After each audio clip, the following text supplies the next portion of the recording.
Ya, ini adalah Realme 9 Pro, smartphone terbaru dari Realme dengan harga di 3 jutaan. Masalahnya, di harga segini kita sudah bisa mendapatkan banyak fitur kelas atas. Tapi, nggak bisa semuanya. Selalu harus ada yang dikorbankan, ya nggak? Jadi mari kita lihat kompromi dan kelebihan unik apa saja yang ditawarkan oleh smartphone yang satu ini. Ya, Realme 9 Pro ini hadir ke Indonesia bersama dengan saudaranya, Realme 9 Pro Plus. Tentu saja, Realme 9 Pro Plus diposisikan di atas Realme 9 Pro ini. Smartphone yang satu itu kita akan bahas di video terpisah. Jadi yang sekarang spesial untuk Realme 9 Pro dulu yang harganya lebih terjangkau ini. Mari kita mulai dari paket penjualannya. Tentunya ada unitnya di sini, ada charger 33 watt, ada USB Type-C juga, ada soft case, ada screen protector yang udah terpasang di layar smartphone, ada SIM tray ejector, dan ada paket dokumen. Nah, untuk body, Realme menyebut smartphone-nya dengan nama Light Shift Design ya. Ya, itu yang bisa bikin body belakangnya berubah warna itu. Desainnya digunakan di varian warna Sunrise Blue. Jadi saat terkena sinar ultraviolet atau sinar matahari, warna biru di belakang body ini akan berubah jadi kemerahan. Warna akan kembali jadi warna biru setelah 2-3 menit nggak kena sinar ultraviolet. Ada juga varian warna lain yang disediakan Realme, yaitu adalah Aurora Green. Kalau yang ini tidak bisa berubah warna ya, tapi menghadirkan gradasi warna yang tentunya menyerupai Aurora. Nah, kalau kita lihat bodi belakang Realme 9 Pro ini desainnya cukup menarik ya. Agak sayang bahwa case bawaan dari paket penjualan ini warnanya agak gelap. Ini membuat bodi belakangnya jadi kurang terlihat aja daya tariknya. Mungkin baiknya ganti pakai yang clear case banget gitu ya. Nah, mari kita lihat bodinya ya. Di kanan ini ada tombol power sekaligus fingerprint scanner. Lalu di atas ada mikrofon. Di kiri ada SIM tray. Ini hybrid 2 nano SIM atau 1 nano SIM plus 1 micro SD. Kemudian ada tombol volume up and down. Di bagian bawah ada audio jack 3,5 mm. Terima kasih masih ada di sini ya. Lalu ada mikrofon, ada USB Type-C dan tentunya speaker. Ya, ini adalah satu-satunya speaker di sini.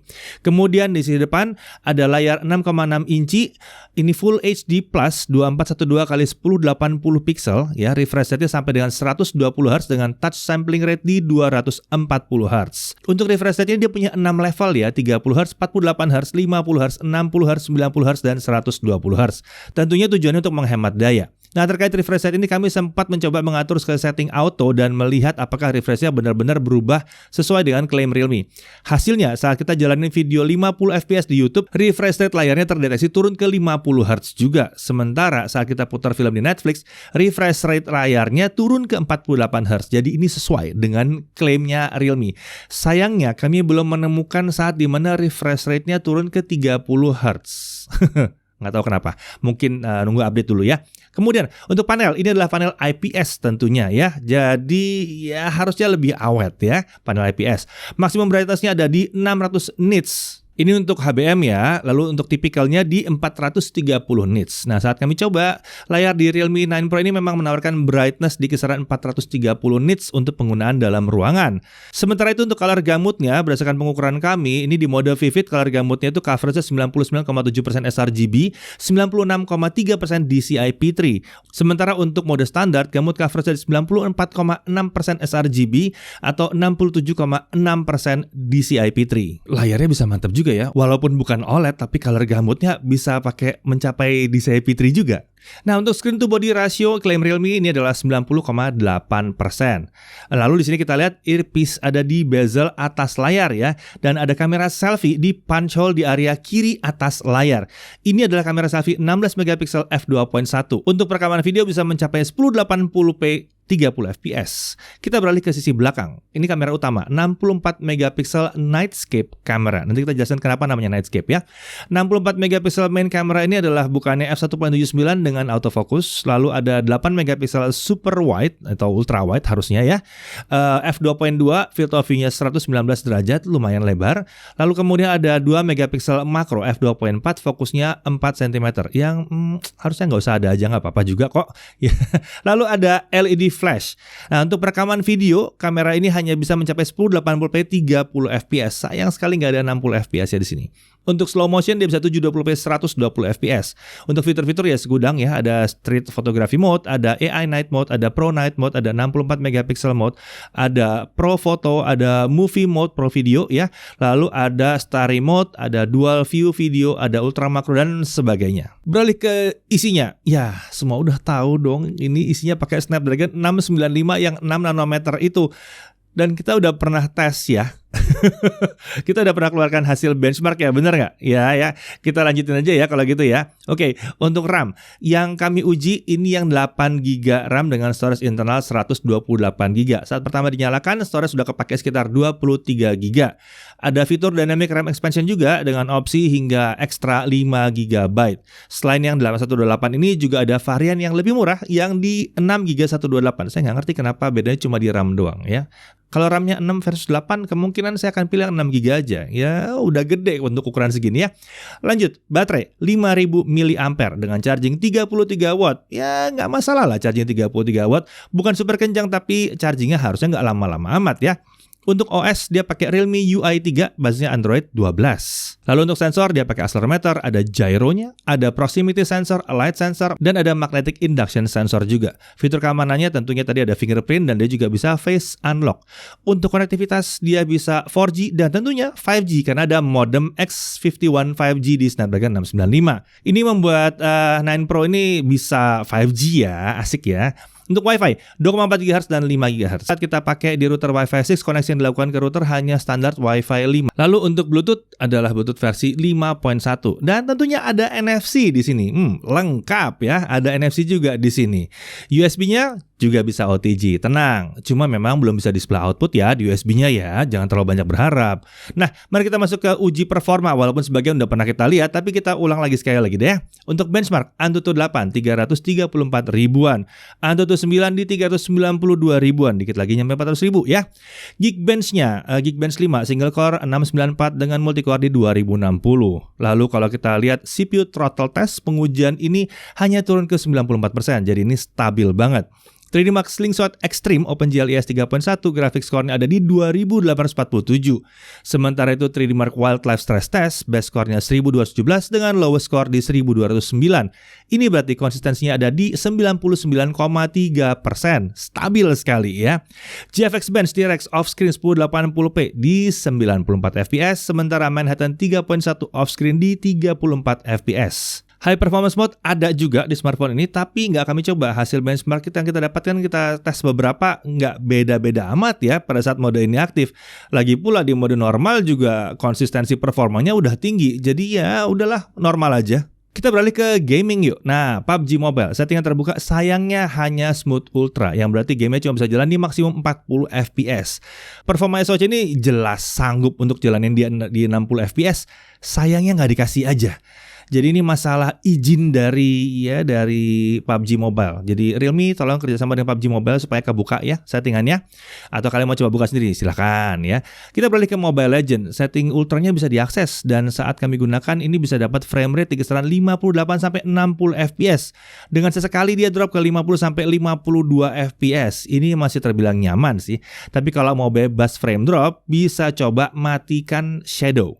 Di sini kita bisa dapat stabil di 58-60 fps. Oke, kita lari ke Subway Surfer. Sayangnya, kita berharap bisa 120 atau 90 fps di sini, tapi ternyata dia mentok di 60 fps aja. Refresh rate-nya otomatis terkunci di 60 Hz saat game ini terbuka. Mungkin butuh software update ya. Temple Run 2 sama lagi seperti itu. Terkunci di 60 fps, layar di 60 Hz. Lalu kita coba Modern Warships. Saat menggunakan setting high, game berjalan rata di kisaran 60 fps. Ini terbilang oke ya, mengingat game yang satu ini cukup berat juga sebenarnya. Sayangnya masih sama seperti dua game sebelumnya, kita nggak bisa nembus 60 fps dengan refresh rate 60 Hz. Belum bisa tembus. Kami coba setting ultra dan di setting ini frame rate ada kisaran 50 fps di kondisi normal atau pada saat battle tidak rame. Saat battle mulai rame, frame rate turun ke 45-50 fps dan sekali-sekali dia turun sampai 40 fps. Tapi lumayan oke. Oke, kita lanjut ke Genshin Impact. Ya ini momok ya, biasanya buat smartphone kelas menengah. Lowest 60 fps. Kami coba main game ini kurang lebih 1 jam dan pencatatan frame rate itu sekitar 15 menit terakhir ya. Jadi kami coba tampilkan dalam kondisi sudah anget. Di awal pengukuran kita dapat frame rate sekitaran 40 sampai 47 fps, kemudian pelan-pelan dia turun ke 34 sampai 42 fps. Saat battle bisa sampai 29 38 fps, tapi karena battle yang kami jalani cukup panjang, setelah berapa lama frame rate-nya turun ke 25 sampai 36 fps. Saat kita cuma jalan-jalan di map ya, ngumpulin resource, kita dapat frame rate kisaran 33 sampai 42 fps. Kemudian setelah beberapa lama, lucunya dia bisa balik lagi ke 38 sampai 48 fps. Jadi stable. Frame drop ya masih ada sesekali terjadi, bisa sampai 10 fps, tapi rasanya wajar. Ini kan Genshin Impact. Oke, mari kita lihat suhunya pada saat kita main Genshin Impact. Kita ukur si depan dan belakang selama 30 menit.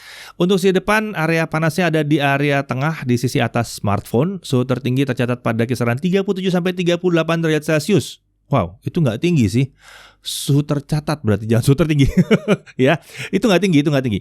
Sementara untuk sisi belakang, suhu tertingginya ada di kisaran modul kamera. Lagi-lagi cuma sekitar 40 sampai 41 derajat Celcius. Sedikit terasa hangat ya, tapi masih belum panas-panas banget. Karena area di luar titik terpanas itu cuma ada di kisaran 37 sampai 39 derajat Celcius. Jadi adem. Ini udah main 1 jam loh, Genshin Impact loh. Oke, sekarang mari kita balik ke kamera, tapi saya pindah keluar dulu ya. Ya, ini adalah kamera selfie-nya dari si Realme 9 Pro. Iya, saya di luar ruangan, tidak pakai mic tambahan. Ini adalah suara dari mikrofon aslinya, jadinya kayak begini. Dan memang suasana agak sedikit mendung, jadi agak kebiru-biruan mungkin. Kita lihat hasilnya seperti apa. Kita rekam aja langsung. Dan kalau misalnya saya jalan, jadi gimana? Oke, coba kita jalan ya. Saya coba jalan. Wah, kita lihat. Lumayan ya, oke. Lalu backlight gimana? Kita lihat kalau backlight, kayak begitu backlight. Balik lagi, dan lanjut jalan lagi. Gimana? Lumayan? Oke, ini adalah contoh pakai kamera belakangnya ya. Ini kamera utama. Ya, videonya kurang lebih seperti ini, 1080p 30 fps. Bisa fokus, coba. Oh, bisa fokus dekat juga, mantap ya.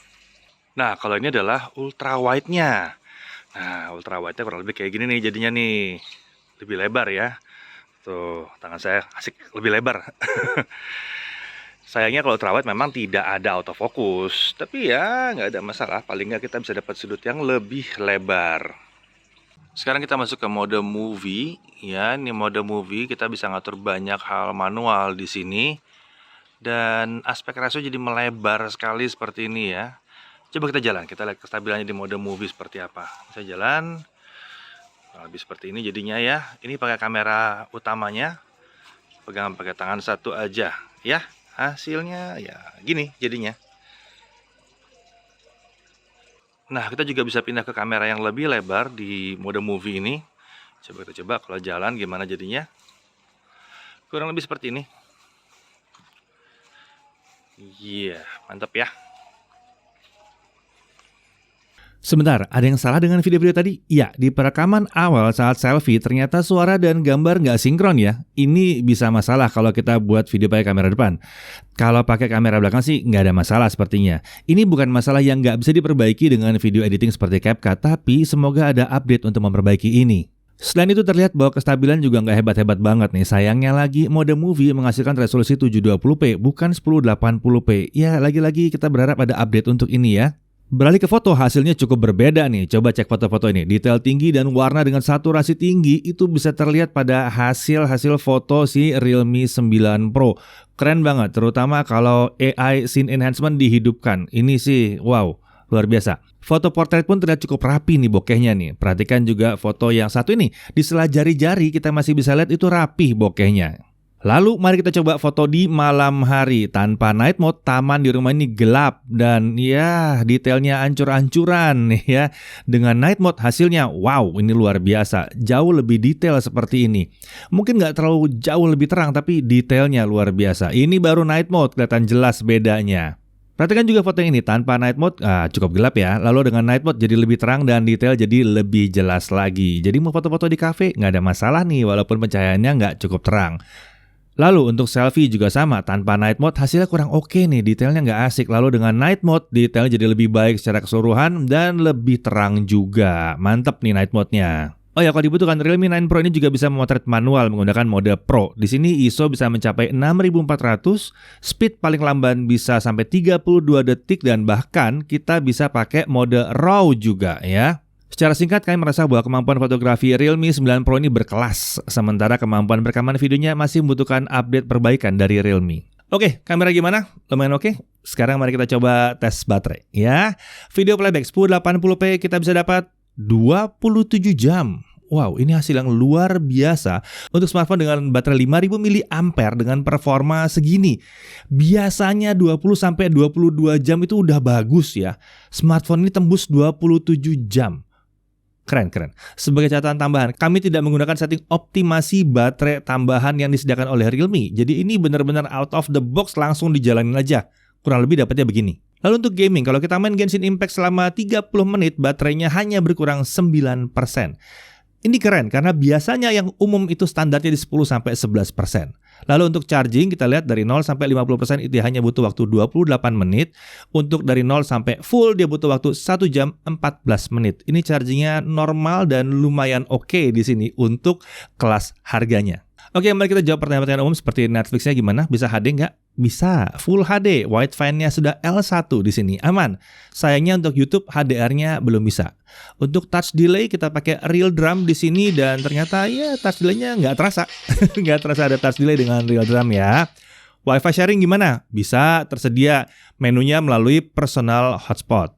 Nah, kami juga berkesempatan mencoba kemampuan 5G Realme 9 Pro ini. Lokasi kami di daerah Pondok Indah, Jakarta Selatan. Pengujian di sore hari, jadi memang rame ya. Hasil yang diperoleh masih sesuai dengan janji Telkomsel di kisaran 100-an Mbps saat kondisi ramai di lokasi yang padat. Yang penting adalah Realme 9 Pro ini langsung bisa 5G sejak awal peluncuran pertamanya. Lalu untuk harga, nah ini menarik ya, smartphone ini tersedia dalam dua varian ya, ada yang 618 dan 8128. Keduanya itu ada di harga kurang lebih 3 jutaan. Kepalanya masih 3, berarti masih 3 jutaan dalam bahasa Indonesia ya. Nah untuk detailnya kalian bisa lihat di bawah. Cek di dalam kolom deskripsi lengkap dengan diskon pre-ordernya berapa. Cek di bawah ya. Oke, hal yang perlu diperhatikan. Ya, harus ditegasin. Hal yang perlu diperhatikan biar kalian nangkep. Ini hal yang perlu diperhatikan. Yang pertama, kamera tidak mendukung perekaman video 4K dan bahkan 1080p pun hanya bisa 30 fps, nggak bisa 60 fps. Di kelas harga ini sudah ada yang bisa 60 fps. Ya, sayang sekali. Ini belum bisa. Meski memang 1080p 30 fps itu sudah cukup, bahkan video ini pun pakai 1080p 30 fps. Tapi kalau untuk sosmed 1080p 60 fps itu akan membantu menghasilkan konten yang lebih menarik tentunya dan punya ekstra sedikit kelebihan akan lebih baik daripada ngepas kayak begini. Kemudian refresh rate layar saat gaming ketahan di 60 Hz. Nggak tahu kenapa, mungkin kita harus nunggu update OS ya, supaya nanti bisa lepas pada saat gaming atau nunggu kerjasamanya dulu. Lalu SIM tray-nya hybrid. Jadi perhatikan buat yang wajib pakai dual SIM, apakah 128GB itu cukup untuk kebutuhan kalian sehari-hari? Karena kalau pakai dual SIM kan praktis nggak bisa pakai microSD ya. Kemudian fitur-fitur yang kekinian itu belum ada di sini.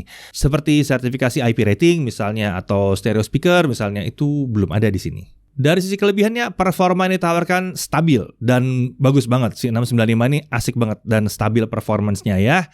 Kemudian daya tahan baterainya, ini keren untuk kelasnya ya. Biasanya kalau dapat 24 jam kita udah keren. Ini bisa 27 jam dengan baterai 5000 mAh. Luar biasa.